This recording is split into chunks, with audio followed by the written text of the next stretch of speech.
పవిత్ర తిరుమల పుణ్యక్షేత్రంపై కూటమి ప్రభుత్వం రాజకీయాలు చేస్తోందని వైఎస్ఆర్ కాంగ్రెస్ పార్టీ మహిళా విభాగం రాష్ట్ర ఉపాధ్యక్షురాలు జమ్మలమడక నాగమణి విమర్శించారు.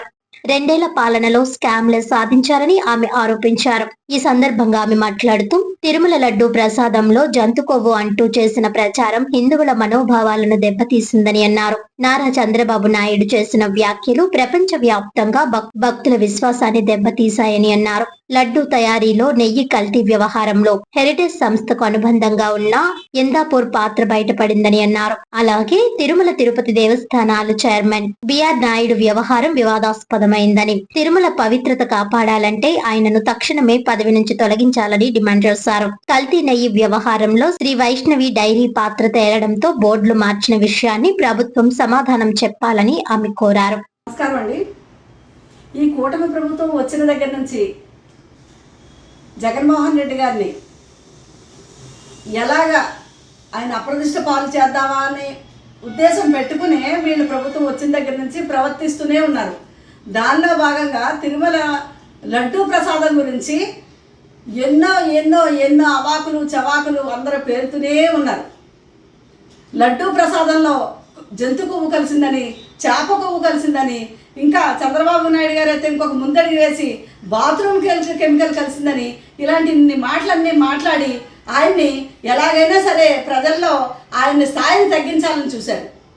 ఇంకా పవన్ కళ్యాణ్ గారు అయితే ఇంకొక ముందడికి వేసి విజయవాడ కనకదుర్గమ్మ గుడిమెట్ల కింద నుంచి పైకి కడిగి తిరుపతి వెళ్ళి ఒక మీటింగ్ పెట్టి ఊగిపోతూ ఈయనేదో చాలా తప్పు చేశారు అని జగన్మోహన్ రెడ్డి గారి గురించి చెప్పాలని చూశారు.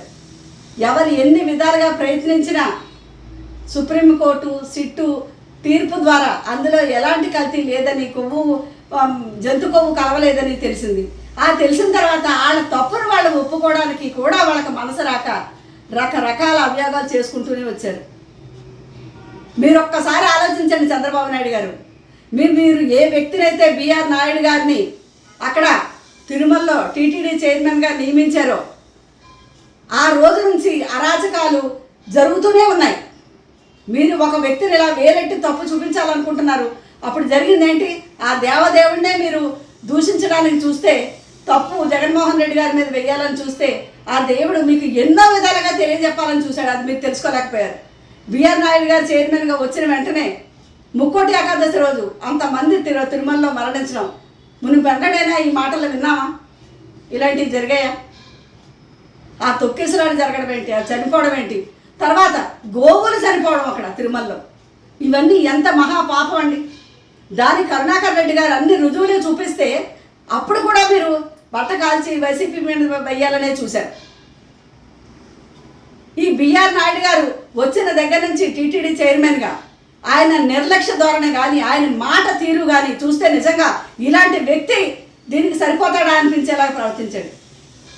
ఆయన అక్కడ మాట్లాడతారు, ఈ టీటీడీ చైర్మన్ నాకేమన్నాదా, నాకు చాలా వ్యాపారాలు ఉన్నాయి, ఇదేనా దీని మీద నాకు వస్తుందని ఎంత నిర్లక్ష్యంగా అది వ్యాపార ధోరణిలోనే మాట్లాడారు.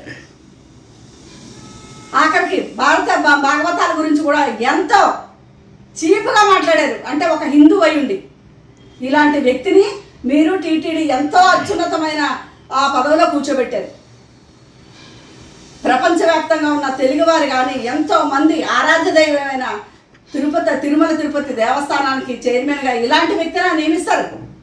ఆ దేవదేవుడిని మీరు ఎప్పుడైతే వీధిలోకి లాగాలని చూశారో ఈ రాష్ట్రంలో ఎన్నో ఎన్నో ఘోరాలు జరుగుతున్నాయి. ఇప్పటికైనా తెలుసుకుని రాష్ట్రం సుభిక్షంగా ఉండాలంటే మీ తప్పు తెలుసుకోండి. జగన్మోహన్ రెడ్డి గారి మీద నిందలు వేయడం మానేయండి.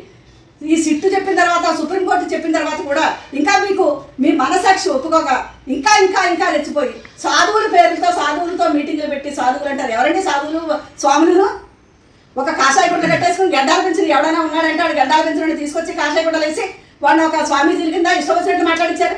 వాళ్ళందరూ స్వామీజీలేనా? నిజంగా స్వామీజీలు అయితే ఈ రోజు మనం మాట్లాడిన వాళ్ళు ఈ రోజు టీటీడీ చైర్మన్ గురించి ఇన్ని జరిగినప్పుడు ఎందుకు మాట్లాడలేదు ఈ స్వామీజీలు? స్వామీజీలో మన వేదికలెక్కి సోషల్ మీడియాకి ఎక్కి మాట్లాడారు కదా, వాళ్ళందరూ ఇప్పుడు మాట్లాడారు. అక్కడ జరిగే అరాచకాల గురించి కానీ ఇలాంటి వ్యక్తి అంటే అలాంటి ఎంతో అత్యున్నతమైన ఆ పదవికి సంబంధించి ఎంత చక్కగా ఉండాలి, దైవికంగా దైవ భక్తి కానీ మాట తీరు కానీ దేవుని పట్ల ఎంతో భక్తి ఉన్న వ్యక్తిని కదా అలాంటి పట్ల పెట్టాలి. అట్లాంటి లేకుండా హిందూ మతం మీద హిందూ గ్రంథాల మీద ఇష్టం వచ్చి మాట్లాడి మనిషి అతని దగ్గరికి వెళ్తే ఒక పని అవ్వాలంటే ఆడవాళ్ళని ఇలా ఉపయోగించుకుంటాడంటూ కూడా ఆవిడ రాసిందే ఆ లెటర్లో. అలాంటి వ్యక్తిని ఇంకా అలాంటి పదవిలో ఉంచినందుకు మేమందరం సిగ్గుపడుతున్నామండి. ఎందుకంటే ఇలాంటి వాడికా ఇచ్చారని ఇప్పటికైనా తెలుసుకుని ఆ వ్యక్తి నుంచి పదవి నుంచి తొలగించి ఆ దేవదేవుడికి క్షమాపణ చెప్పుకుని మీరు ఒక మంచి వ్యక్తిని టీటీడీ చైర్మన్గా నియమిస్తారని రాష్ట్రాన్ని సుభిక్షంగా ఉండడానికి మీరు ప్రయత్నించాలని మరొకసారి మీకు విన్నపించుకుంటున్నాను.